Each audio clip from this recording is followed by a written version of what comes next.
Hello, I'm Will Yeoman, and welcome to another episode of the pod Well Travelled. Finally, we achieve gender equity. We've got two females and two males in the studio today. That's if you subscribe to the traditional idea of gender, of course. So it's my pleasure to welcome Penny Thomas and Olga de Moeller to the show, as well as our regular Mogens Johansen. Everyone, welcome. Thank you very much. Thanks, Will. Thank you, Will. Okay, so we've got a lot to cover today. We're talking to Penny about her recent trip to Kangaroo Island. We're talking to Olga about her epic Sydney to Canberra drive. And we're talking to Mogens about, an Antarctic flyover. So is that what you call it? That's the longest road trip ever. Nice one. Okay, or day trip ever. We'll get back to that soon. Ladies first. So, Penny, let's talk a little bit about your trip to Kangaroo Island. Yes. Well, I flew in back from Adelaide last night, so it's very fresh in my memory. On Friday, I flew over to Adelaide. Then the next day, got the ferry from Cape Jarvis over to Penshaw, and then I was on my merry way to check out these new wonder pods, which are located on the north sort of side of Kangaroo Island, and they overlook Snelling Beach, which is a beautiful beach with nice white sand, but it's also got these beautiful hills around it as well, so the landscape's really wonderful. But yeah, the wonder pods are brand new. They only sort of they're launching today, December 1st, is that the date? Tomorrow.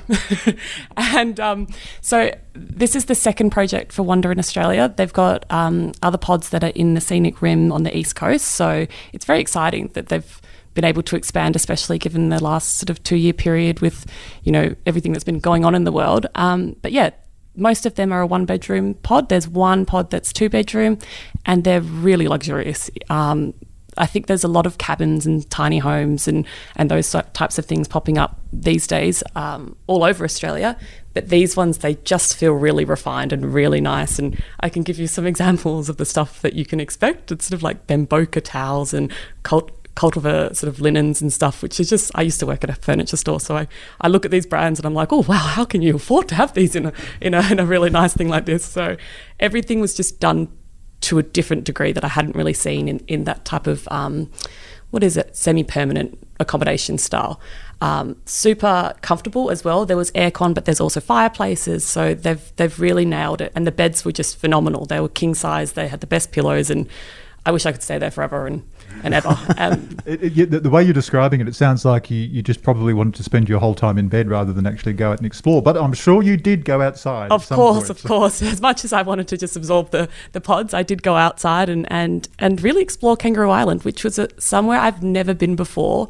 And I didn't quite know what to expect before I went. Of course, it's been through a real sort of difficult and challenging couple of years, given the 2019 fires that occurred and then COVID as well. So it's really, I didn't know what to expect, if it was going to be bustling or not, but I was blown away and really surprised. And I think for me, how I would describe it is it just captures parts of Australia in one island, and you get a lot of what you would think is quintessentially Australia if you were an international tourist, because there's these long open sort of red roads, and then there's all this sort of greenery and bushland that is also around you, and then you've got amazing beaches, incredible wineries, and then you've got gin distilleries, and you've got wildlife tours going on. And even though it's quite a popular tourist destination, you can go miles without seeing anyone, so it's this different type of, it's just a beautiful place to visit, especially if you want to get that real sort of Australian touristy experience, I found.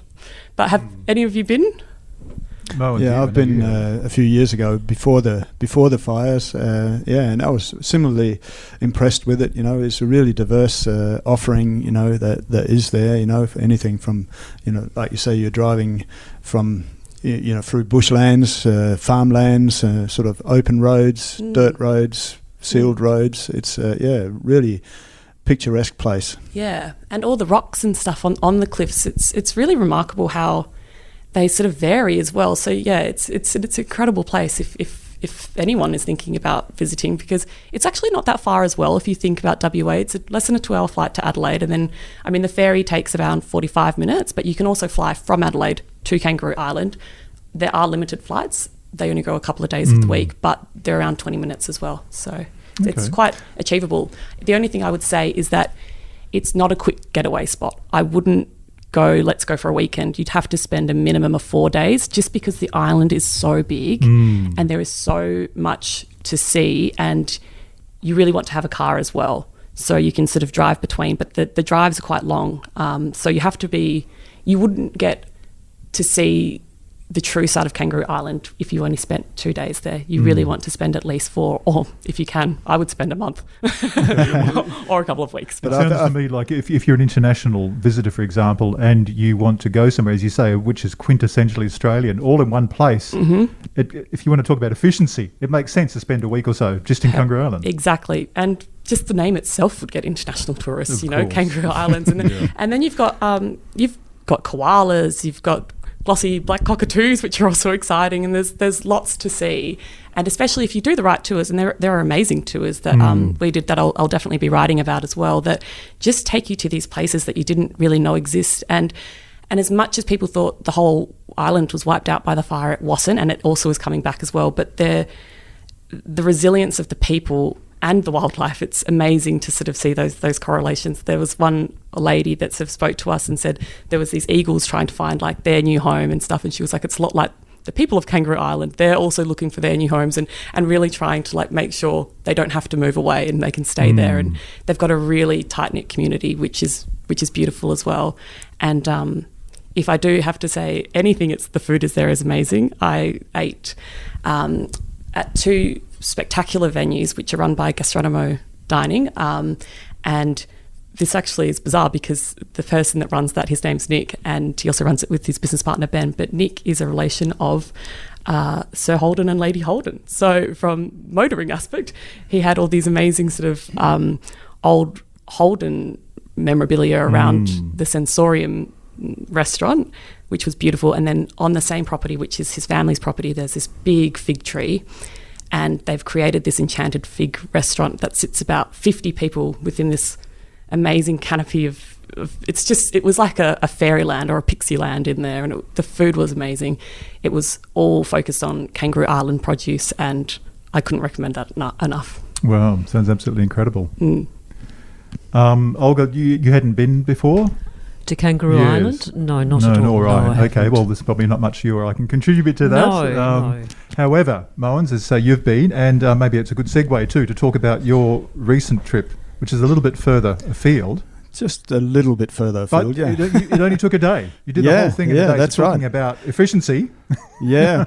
I mean, I travelled on one of these Antarctic day trips and we covered nearly 11,000 kilometres in 13 hours. So it's a pretty amazing trip. I was perhaps a little bit sceptical of how good it was going to be, but I was pleasantly surprised. It's just such an easy process. I mean, this Antarctica flights, they charter a Qantas Dreamliner and crew, of course, and anyone who's travelled on one of them knows how comfortable they are. They're generally really well set out. They're the type of aircraft they use on the Perth to London route, for example. So that you're well set up and well looked after when you travel in one of them. And the beauty of them is that, from a viewing point of view on a scenic flight like this, the windows are quite big compared to many other aircraft. So there's actually really, even if you're sitting next to someone, you get a really good view of what's below you. So it's a perfect aircraft for this kind of day trip, if I can put it that way. And the whole process is just so easy because it's a charter flight. You arrive at the airport. A few days before, I'd got an information pack from Antarctica Flights that includes a lanyard and various other sort of information pamphlets. You just bring that to the gate. They check your driver's license, and you get a boarding pass, or you get 2, in fact. You get one effectively to Antarctica and one back, because the idea is that you swap seats about halfway, so everyone gets an opportunity to sort of get the best viewing possible. So it's a really well run product. There is on board on the day, you know, they have Antarctic experts. On ours, we had a guy called Anthony Werby and Greg Fitzgerald, and you know, they've both been to the Antarctic 41 times between them on, you know, various missions. Anthony is a scientist. Greg is originally a Qantas pilot, but he's also been involved in research projects in Antarctica. So between them, they had lots of sort of personal anecdotes to tell, and you know, information about the stuff that we were flying over. So basically, they by the time we hit the continent down there, they go up on the flight deck and describe what we're flying over. And the pilots will do, you know, sort of figure eights, so everyone gets an opportunity to see what's down below. But it's just, I mean, it is just so different and beautiful to see. And we were fortunate, from my point of view. And anyway, I mean, I've read a lot about Sir Douglas Mawson and his expeditions down in the Antarctica, and we basically, as it happened on the day, followed in their footsteps along the coastline. So it was really it was really good on so many different levels, and I couldn't recommend it highly enough if you get the opportunity to go on one of these. It was a good day out. A long one, but a good day. I mean, is it expensive? What sort of prices are we looking at? Well, they have six different classes effectively on board. Basically, they start at about $1,200 up to, you know, what is it, about $7,000 for the business class. Wow. Seats. But you know, everyone gets an opportunity to view what's down below. So it's just a matter of, I guess, what level of comfort you are prepared to pay for or can pay for. But I think, you know, there's something for everyone. Even, you know, the cheapest fare. You know, I mean, you're still going to get some excellent viewing. And you know, it's just. If you ever dreamt about seeing that continent, you know, I guess it's a cheap and fun way to experience it, without getting out of your shorts and t-shirt. Well, I was going to say, because our boss, he's the boss man, isn't he? Travel Legend Stephen Schofield. He's not here at the moment because he's actually in Antarctica, and I'm wondering whether you managed to pick out his trademark hat. I couldn't quite make it out. And I think, in fact, we were quite a long way away from where they actually were. They actually were, yeah. But you know, it's a big place. You know, with the ice caps and all that sort of stuff. You know, it's an area that covers. You know, it's twice the size of Australia. Yes, so yes, of course. You know, it's a massive area. And I should also mention that, you know, when they plan these journeys and on the type of aircraft we're on, they've got about 19 different routes that they can take. So you know, over an area that big, they're always going to be able to find somewhere where there's good weather, where you get good viewing. So it is, you know, if you've been on a few of them, you know, I know Jeffrey Thomas, our aviation editor, has been on a couple of them, but you're going to see something different every time, because you won't be going back to the same place again. Absolutely. So it was a really, really pleasant day out, and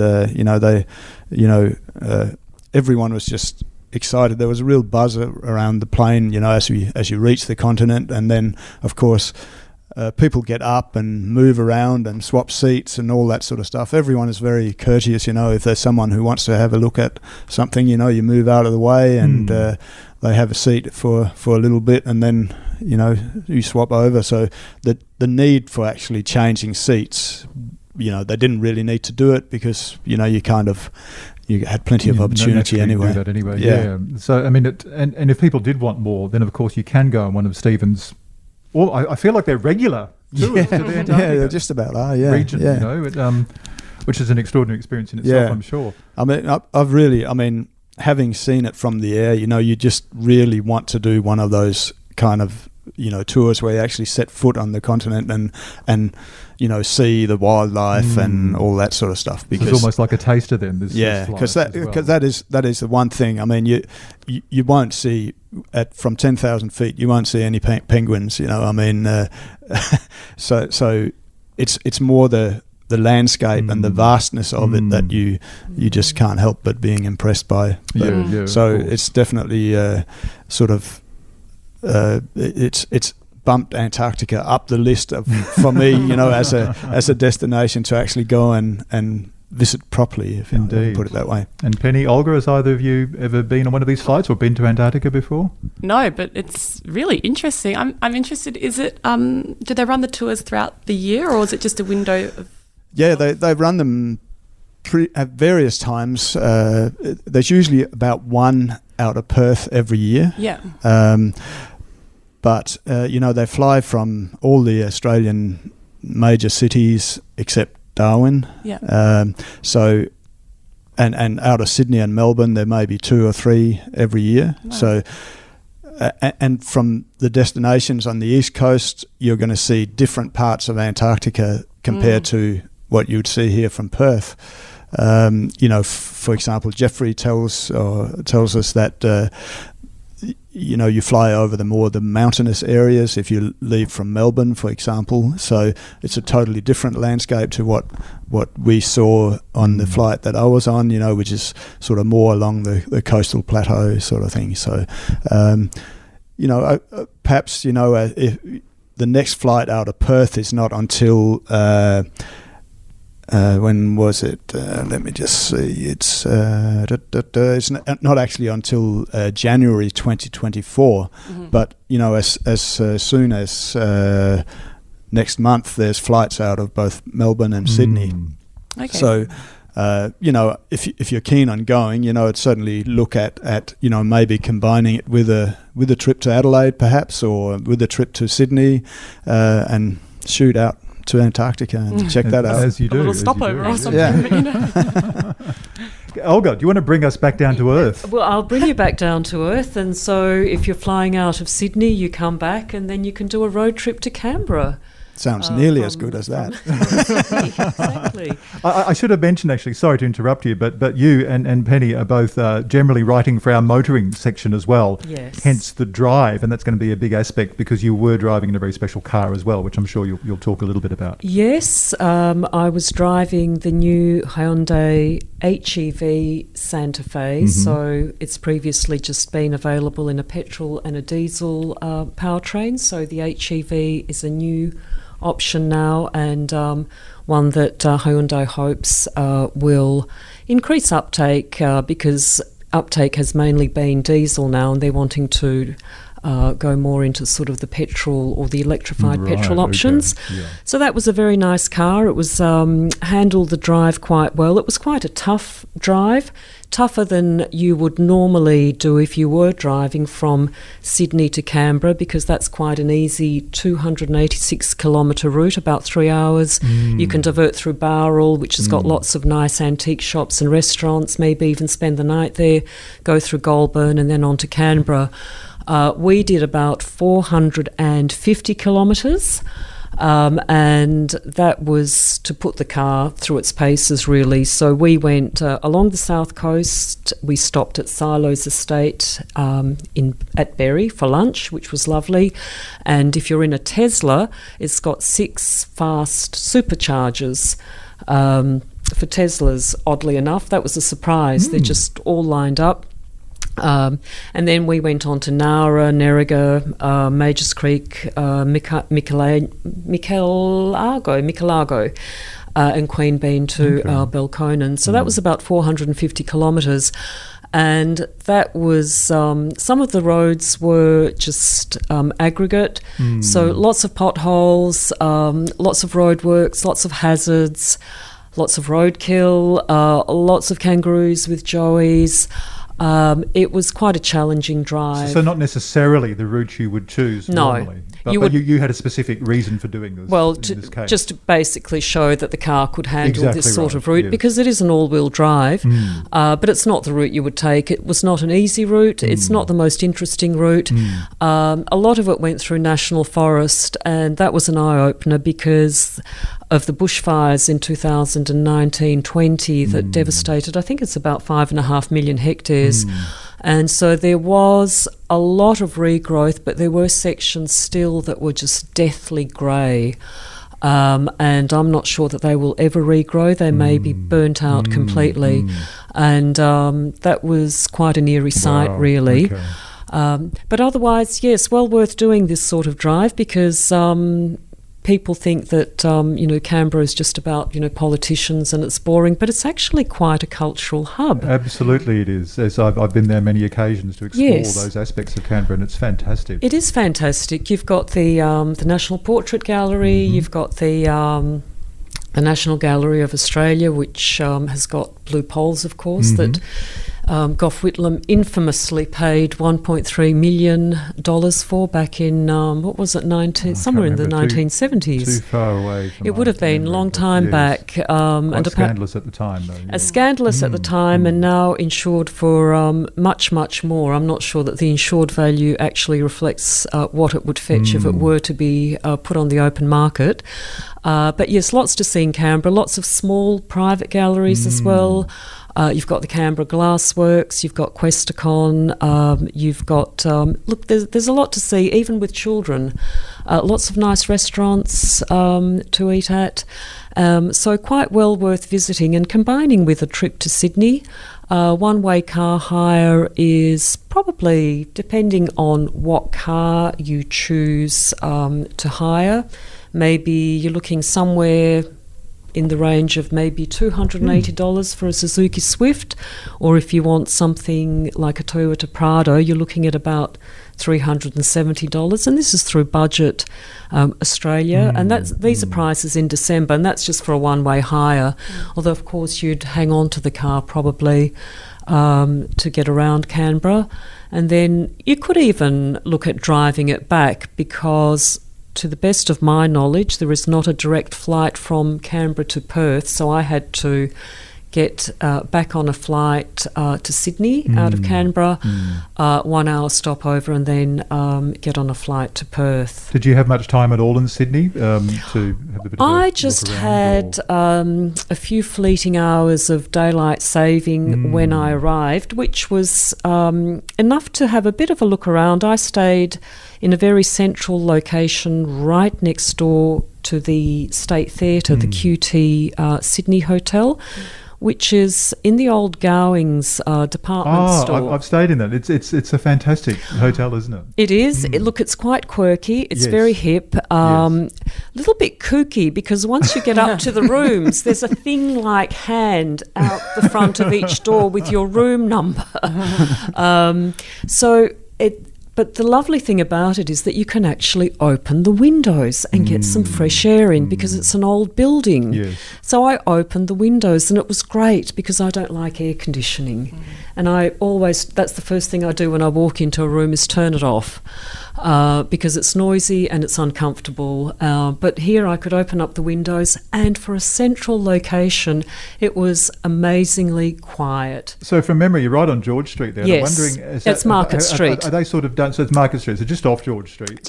George Street is just around the corner, and so just around the corner you've got the Queen Victoria building. Absolutely. So have they done with all those horrible roadworks when they were building the light rail or whatever it was? Yes, 'cause it was awful for years.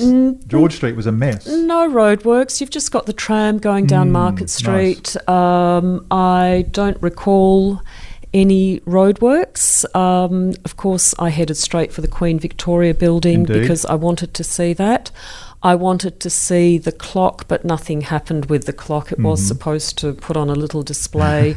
That didn't happen, so I'm not quite quite sure what was going on there. And then I had a wander across to Darling Harbour, and that's just lovely. And it would be lovely at the height of summer because there's so many restaurants there. Absolutely. And of course, you've got all your aquariums there and SeaWorld and everything. So just a lovely spot to stay, and surprisingly quiet at the QT Sydney, which is not what you would expect from a central hotel. No. Absolutely not. So you would recommend, if anyone's heading to Sydney, they've got a bit of time in their hands, hire a car, nip up to Canberra. Yes. Because there's plenty to see and do. Yes. I would nip up to Canberra. I would go through Bowral because, and maybe even spend the night there, depending on how much time you have and if budget permits. There's a lot of antique shops in Bowral. There are restaurants. We didn't stop there. It's just off the highway, obviously. But yes, I would go stop in Bowral, maybe stop at Goulburn. So maybe take more than a day, and then spend at least a day, maybe 2 days in Canberra. I would drive back unless you particularly want to catch a flight, but it's just easier to drive back 3 hours. By the time you get a flight, you're spending more time at getting to and from airports and waiting, and then get your flight back out of Sydney and come home. Very nice. Yeah, so we can read all about this in this weekend's travel section, and Saturday's You can travel indeed. section. And you can read about the road trip in the motoring Indeed. section. So we've got double the value this Yes, weekend. exactly. Depending on where your interests lie. Exactly. And Mogens, we can read all about your trip in this weekend's travel section as well. Yep. However, Penny, we're going to have to wait a bit longer. Yeah, I've probably missed the boat this to week, read but about in the coming Kangaroo weeks. Island, but that's something to look forward to. So, guys, look, thank you so much for Thank joining us you. in the Pod Well Travelled this week. Next week, Stephen Scarfield's back, and he'll have lots to say about his Antarctica trip. I'm so sure in the he will. meantime, bye for now. Thanks. Thank you, Will.